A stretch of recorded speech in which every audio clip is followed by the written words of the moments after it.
ചരിത്രത്തിലെ ചില മനുഷ്യർ വാക്കുകൾ കൊണ്ടല്ല, ജീവിതം കൊണ്ടാണ് ഓരോ ആയത്തുകൾ വിശദീകരിക്കുന്നത്. അങ്ങനെ ജീവിച്ച ഒരു മനുഷ്യനായിരുന്നു അബൂ ത്വൽഹ റളിയല്ലാഹു അൻഹു. ഉഹദിന്റെ യുദ്ധഭൂമിയിൽ അൻസാരികളുടെ അഭിമാനമായ അബൂ ത്വൽഹ റളിയല്ലാഹു അൻഹു നബി സല്ലല്ലാഹു അലൈഹി വസല്ലമയുടെ മുമ്പിൽ മതില് പോലെ ഉറച്ചു നിന്നു. കയ്യിൽ വില്ല്, തോളിൽ അമ്പുകളുടെ തൂമ്പ്. അദ്ദേഹത്തിന്റെ ലക്ഷ്യം നബി സല്ലല്ലാഹു അലൈഹി വസല്ലമയെ സംരക്ഷിക്കുക എന്നത് മാത്രമായിരുന്നു. വില്ല് വളഞ്ഞു, അമ്പുകൾ പാഞ്ഞു.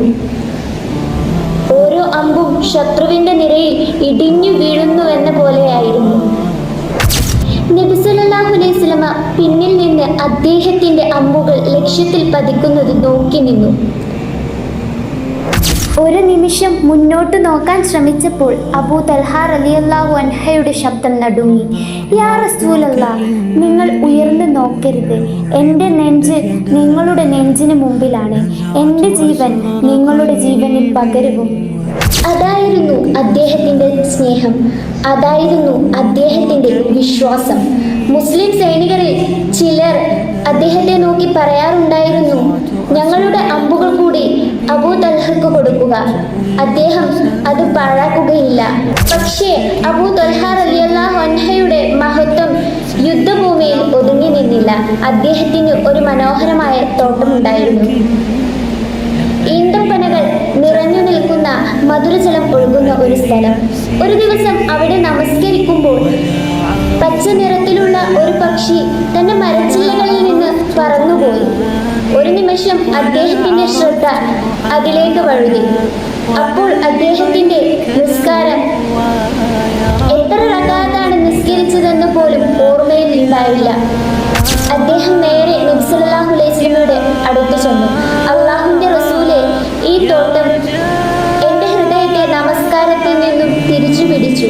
അതുകൊണ്ട് ഈ തോട്ടം ഞാൻ അല്ലാഹുവിന്റെ മാർഗത്തിൽ സ്വതക്ക ചെയ്യുകയാണ് എന്ന് പറയുന്നു.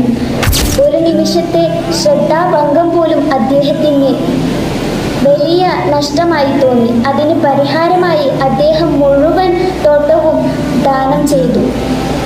നബി സല്ലല്ലാഹു അലൈഹി വസല്ലമയുടെ വിയോഗത്തിന് ശേഷം ഏകദേശം 30 വർഷത്തോളം അദ്ദേഹം പലപ്പോഴും നോമ്പിലായി ജീവിച്ചു. ഉസ്മാൻ ഇബ്നു അഫ്ഫാൻ റളിയല്ലാഹു അൻഹയുടെ ഭരണകാലത്ത് സമുദ്ര യുദ്ധത്തിനിറങ്ങിയപ്പോൾ അദ്ദേഹം മുന്നോട്ട് വന്നു. അപ്പോൾ ആളുകൾ പറഞ്ഞു, നിങ്ങൾക്ക് വയസ്സായില്ലേ, വിശ്രമിക്കൂ എന്ന്.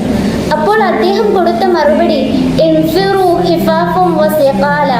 അല്ലാഹു തആല പറഞ്ഞിട്ടുള്ളത് ഭാരം കുറവാണെങ്കിലും ഭാരം കൂടുതലാണെങ്കിലും അല്ലാഹുവിന്റെ മാർഗത്തിൽ പുറപ്പെടുക എന്നാണ്. അതുകൊണ്ട് ഞാൻ പുറപ്പെടുന്നു. ആ ആയത്ത് അദ്ദേഹത്തിന് ഒരു വാക്യമല്ലായിരുന്നു, അത് അദ്ദേഹത്തിന്റെ ജീവിത ശൈലിയായിരുന്നു.